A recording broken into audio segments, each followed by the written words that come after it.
एक जंगल में एक बहुत पुराना बरगद का पेड़ था। उस पेड़ पर घोंसला बनाकर एक कौआ कव्वी का जोड़ा रहता था। उसी पेड़ के खोखले तने में कहीं से आकर एक दुष्ट सर्प रहने लगा। हर वर्ष मौसम आने पर कव्वी घोंसले में अंडे देती और दुष्ट सर्प मौका पाकर उनके घोंसले में जाकर अंडे खा जाता। एक बार जब कौआ व कव्वी जल्दी भोजन पाकर शीघ्र ही लौट आए तो उन्होंने उस दुष्ट सर्प को अपने घोंसले में रखे अंडों पर झपटते देखा। अंडे खाकर सर्प चला गया। कौए ने कव्वी को ढांढस बंधाया, प्रिय, हिम्मत रखो। अब हमें शत्रु का पता चल गया है, कुछ उपाय भी सोच लेंगे। कौए ने काफी सोचा विचारा और पहले वाले घोंसले को छोड़ उससे काफी ऊपर टहनी पर घोंसला बनाया और कव्वी से कहा, यहाँ हमारे अंडे सुरक्षित रहेंगे। हमारा घोंसला पेड़ की चोटी के किनारे निकट है और ऊपर आसमान में चील मंडराती रहती हैं। चील सांप की बैरी हैं। दुष्ट सर्प यहाँ तक आने का साहस नहीं कर पाएगा। कौवे की बात मानकर कौवी ने नए घोंसले में अंडे दिए जिसमें अंडे सुरक्षित रहे और उनमें से बच्चे भी निकल आए। उधर सर्प उनका घोंसला खाली देखकर यह समझा कि उसके डर से कौआ कव्वी शायद वहां से चले गए हैं, पर दुष्ट सर्प टोह लेता रहता था। उसने देखा कि कौआ कव्वी उसी पेड़ से उड़ते हैं और लौटते भी वहीं हैं।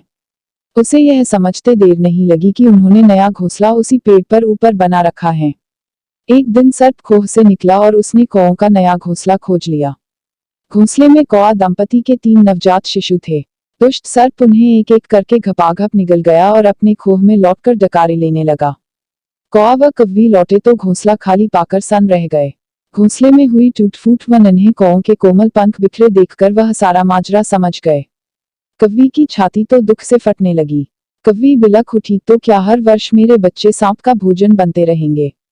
कौआ बोला, नहीं। यह माना कि हमारे सामने विकट समस्या है, पर यहाँ से भागना ही उसका हल नहीं है।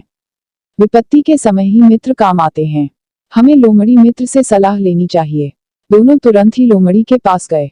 लोमड़ी ने अपने मित्रों की दुख भरी कहानी सुनी। उसने कौआ तथा कव्वी के आंसू पोंछे।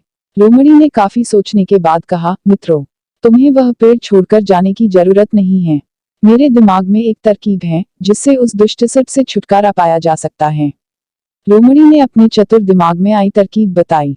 लोमड़ी की तरकीब सुनकर कौआ कव्वी खुशी से उछल पड़े। उन्होंने लोमड़ी को धन्यवाद दिया और अपने घर लौट आए। अगले ही दिन योजना अमल में लानी थी। उसी वन में बहुत बड़ा सरोवर था। उसमें कमल और नरगिस के फूल खिले रहते थे। हर मंगलवार को उस प्रदेश की राजकुमारी अपनी सहेलियों के साथ वहां जल क्रीड़ा करने आती थी। उनके साथ अंगरक्षक तथा सैनिक भी आते थे। इस बार राजकुमारी आई और सरोवर में स्नान करने जल में उतरी तो योजना के अनुसार कौआ उड़ता हुआ वहां आया। उसने सरोवर तट पर राजकुमारी तथा उसकी सहेलियों द्वारा उतार कर रखे गए कपड़ों व आभूषणों पर नजर डाली। कपड़े के ऊपर राजकुमारी का प्रिय हीरे व मोतियों का विलक्षण हार रखा था। कौवी ने राजकुमारी तथा सहेलियों का ध्यान अपनी ओर आकर्षित करने के लिए कांव कांव का शोर मचाया। जब सबकी नजर उसकी ओर घूमी तो कौआ राजकुमारी का हार चोंच में दबाकर ऊपर उड़ गया। सभी सहेलियां चीखी, देखो देखो, वह राजकुमारी का हार उठाकर ले जा रहा है। सैनिकों ने ऊपर देखा तो सचमुच एक कौआ हार लेकर धीरे धीरे उड़ता जा रहा था। सैनिक उसी दिशा में दौड़ने लगे। कौआ सैनिकों को अपने पीछे लगाकर धीरे धीरे उड़ता हुआ उसी पेड़ की ओर ले आया। जब सैनिक कुछ ही दूर रह गए तो कौए ने राजकुमारी का हार इस प्रकार गिराया कि वह सांप वाले खोह के भीतर जा गिरा। सैनिक दौड़कर खोह के पास पहुंचे।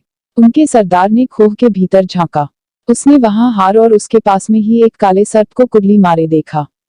वह चिल्लाया, पीछे हटो, अंदर एक नाग है। सरदार ने खोह के भीतर भाला मारा। सर्प घायल हुआ और फुफकारता हुआ बाहर निकला। जैसे ही वह बाहर आया, सैनिकों ने भालों से उसके टुकड़े टुकड़े कर डाले। सूझबूझ का उपयोग कर हम बड़ी से बड़ी ताकत और दुश्मन को हरा सकते हैं। बुद्धि का प्रयोग करके हर संकट का हल निकाला जा सकता है।